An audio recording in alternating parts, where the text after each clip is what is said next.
discussing a very interesting man named Erik Satie, who I like to think of as a rebellious musical genius.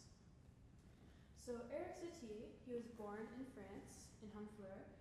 He was born May 17th, 1866, and he lived to 1925. His father, Alfred Satie, was a very studious and steady and hardworking man. In contrast, his uncle, Adrian Satie, was very wild and undisciplined. And actually, he had a nickname called the Seabird, and this is because he had a very fancy and very expensive boat that would just sit in the harbor, and every now and then he would go on the boat to smoke a cigar, and that was really all he did on the boat. And between his father and his uncle, Erik definitely took after his uncle more. So some early influences in his life: he took some piano lessons from an organist at a local church, and this is really where his love for music started and was cultivated. As I previously mentioned, his uncle also had a very large influence on his life. Spending time with his uncle really created a hatred for convention or authority and rules, really in any manner.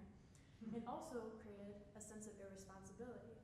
Actually, Satie dropped out of the Paris Conservatory, a very prestigious music school. Another influence on his life is something called the Rosicrucian Order. Now, Satie joined this in the 1890s, and it was a mix of occultism and other religious practices, such as Jewish mysticism. They believed that their members possessed some sort of secret knowledge passed down by their ancient ancestors.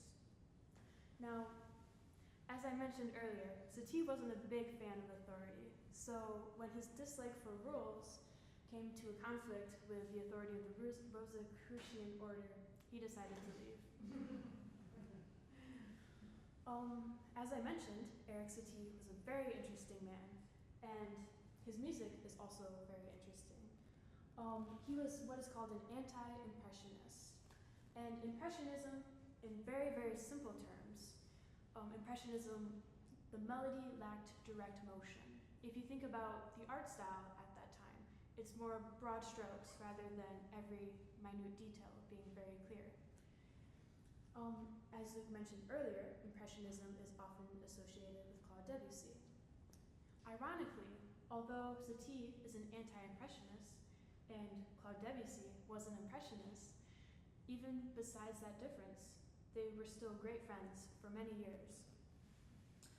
Some of his most famous works are his 3 piano gymnopédies, which are just very simple and beautiful piano pieces. He also wrote a couple ballets, and he also wrote what is called furniture music. And he was the one who coined this term. Furniture music was just background music. So if you're at a dinner party and someone was playing piano in the background, that would be furniture music. The piece I'm going to play for you tonight is called the Véritable Prélude Flasque pour un chien. And this is a piece that he wrote in 1912. Now in French, it's a little bit of a mouthful, but it doesn't seem too crazy. But translated to English, it means genuine flabby preludes for a dog. Now, there are 3 preludes, and in English they translate to severe reprimand, all alone at home, and playing.